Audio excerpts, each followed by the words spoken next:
Kenyans have been urged to liaise with the Ministry of Foreign and Diaspora Affairs before securing jobs abroad. Speaking at a town hall engagement to mark the second anniversary of the Financial Inclusion Fund, President William Ruto said Kenyans should only seek jobs in countries that have signed labor migration agreements with the Kenyan government, such as Germany, Qatar and Saudi Arabia.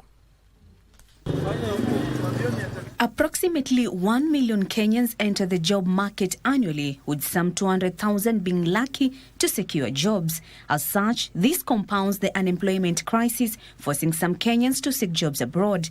In a bid to ensure the safety of those traveling abroad, the government has urged Kenyans to liaise with the Ministry of Foreign and Diaspora Affairs before securing jobs in foreign countries. There is some kind of mistreatment which are happening to our own people. Those who have gone abroad, and let's say, just to mention like the Arab countries, what are some of the measures that you have put in place to ensure that our people are safe outside there? It is the reason why we are now signing bilateral labor agreements, so that we have an instrument to make sure that we can protect Kenyans wherever they are working. It is important, before you go to any destination, to know whether there is a bilateral labor agreement between that country and Kenya. Speaking during a town hall meeting on Monday evening, Labour Cabinet Secretary Alfred Mutua said there's hope for those in countries that have not signed labor migration agreements with the government.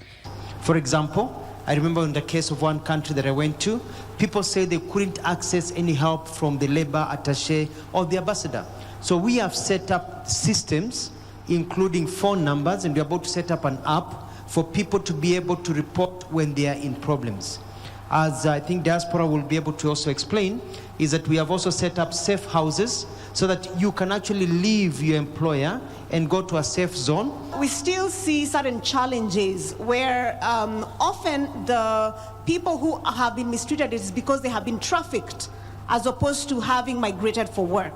We've had challenges with certain countries. We've had challenges with Kenyans being trafficked under the guise of finding jobs in Thailand, but really they end up being trafficked to Myanmar and places around that region. As the government is seeking to sign bilateral labor agreements with 19 more countries, over 218,000 Kenyans have traveled abroad for jobs.